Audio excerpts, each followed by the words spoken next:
आप सभी को वट सावित्री व्रत की बहुत बहुत शुभकामनाएं। वट सावित्री व्रत पति की दीर्घायु, अखंड सौभाग्य और सुखी वैवाहिक जीवन के लिए अत्यंत श्रेष्ठ माना जाता है। इस दिन सुहागन महिलाएं बरगद के पेड़ की पूजा करके देवी सावित्री और सत्यवान की कहानी सुनती है। देवी सावित्री, जिन्होंने अपने दृढ़ निश्चय से यमराज जी से अपने पति सत्यवान के प्राण वापस लाए थे, और यह व्रत अटूट प्रेम और समर्पण का प्रतीक है।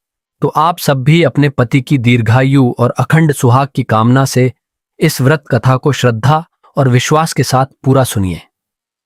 सावित्री और सत्यवान की कथा सबसे पहले महाभारत के वन पर्व में मिलती है, जब युधिष्ठिर महाराज ने मार्कंडेय ऋषि से पूछा था कि हे ऋषिवर, क्या कोई और भी ऐसी स्त्री थी जिसने द्रौपदी जितना कठिन व्रत किया था? तब मार्कंडेय ऋषि उन्हें विस्तार पूर्वक देवी सावित्री की कथा सुनाते हैं, जिसे एक समय महादेव जी ने देवी पार्वती को सुनाया था। कथा के अनुसार मद्र देश के राजा अश्वपति ने पत्नी सहित संतान के लिए सावित्री देवी का विधिपूर्वक व्रत और पूजन करके पुत्री होने का वर प्राप्त किया। सर्वगुण संपन्न देवी सावित्री ने पुत्री के रूप में अश्वपति के घर कन्या के रूप में जन्म लिया। कन्या के युवा होने पर अश्वपति ने अपने मंत्री के साथ सावित्री को अपना पति चुनने के लिए भेज दिया।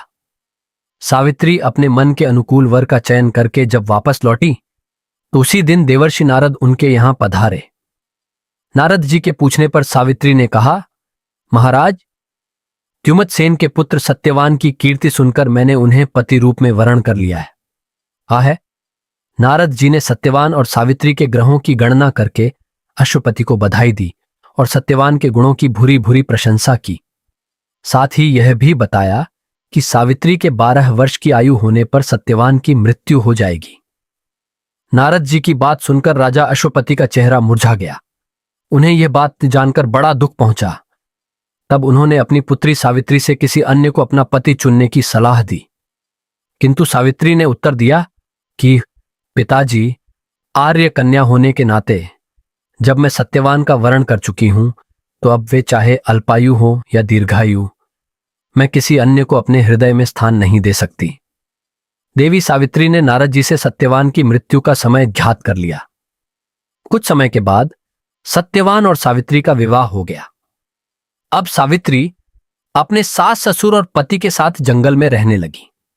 नारद जी द्वारा बताए हुए दिन से 3 दिन पहले से ही सावित्री ने उपवास शुरू कर दिया। नारद जी द्वारा निश्चित तिथि को जब सत्यवान लकड़ी काटने के लिए वन को चले, तो सास ससुर से आज्ञा लेकर सावित्री भी सत्यवान के साथ साथ चल पड़ी।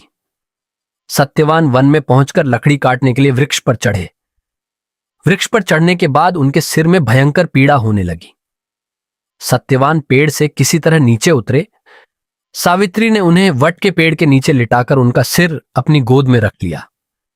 सावित्री समझ गई थी कि अब उनके पति की मृत्यु का समय नजदीक आ पहुंचा है, किंतु वे बिल्कुल भी विचलित नहीं हुई। देखते ही देखते यमराज जी ने ब्रह्मा जी के विधान के रूपरेखा को सावित्री के सामने स्पष्ट किया और सत्यवान के प्राणों को लेकर चल पड़े।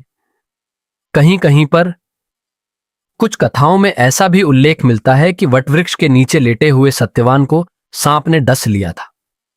सावित्री सत्यवान को वटवृक्ष के ही नीचे लिटाकर यमराज के पीछे पीछे चल पड़ी। पीछे आती हुई सावित्री को यमराज ने वापस लौट जाने का आदेश दिया, किंतु देवी सावित्री ने विनम्रता पूर्वक कहा कि महाराज, जहां पति जाते हैं वहीं पर पत्नी को भी जाना चाहिए। यही पत्नी धर्म है और यही मर्यादा है। ऐसा कहकर सावित्री यमराज के पीछे पीछे चलने लगी। सावित्री की धर्मनिष्ठा से प्रसन्न होकर यमराज बोले, क्या पति के प्राणों के अलावा कुछ भी मांग लो? सावित्री ने यमराज से अपने सास ससुर के आंखों की ज्योति और दीर्घायु मांगी। यमराज तथास्तु कहकर आगे बढ़ गए।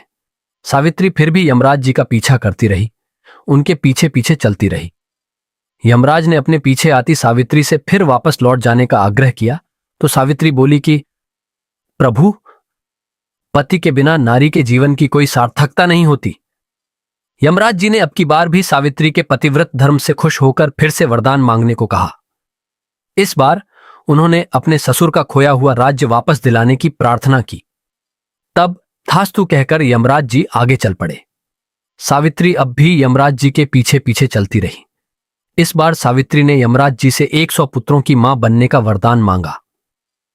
पहले की तरह ही तथास्तु कहकर जैसे ही यमराज जी आगे बढ़े, सावित्री हाथ जोड़कर खड़ी हो गई और कहने लगी, प्रशिषि प्रभु, अभी अभी आपने मुझे 100 पुत्रों की मां होने का आशीर्वाद दिया है, किंतु पति के बिना मैं मां किस प्रकार बन सकती हूं? अपना यह तीसरा वरदान पूरा कीजिए। तब सावित्री के धर्मनिष्ठा, ज्ञान, विवेक और पतिव्रत धर्म की बात जानकर यमराज जी ने सत्यवान के प्राणों को अपने पाश से स्वतंत्र कर दिया। सावित्री सत्यवान के प्राणों को लेकर वट वृक्ष के नीचे पहुंच गई, जहां सत्यवान का मृत शरीर रखा हुआ था। सावित्री ने वट वृक्ष की परिक्रमा की तो सत्यवान जीवित हो उठे। तब सावित्री अपने पति सत्यवान के साथ अपने सास ससुर के पास पहुंची तो उन्हें नेत्र ज्योति मिल गई थी। इसके बाद उनका खोया हुआ राज्य भी उन्हें मिल गया। आगे चलकर सावित्री 100 पुत्रों की मां भी बनी। इस प्रकार चारों दिशाएं सावित्री के पतिव्रत धर्म के पालन की कीर्ति से गूंज उठीं। तभी से वट सावित्री व्रत रखने की परंपरा प्रारंभ हो गई। यह थी वट सावित्री व्रत कथा।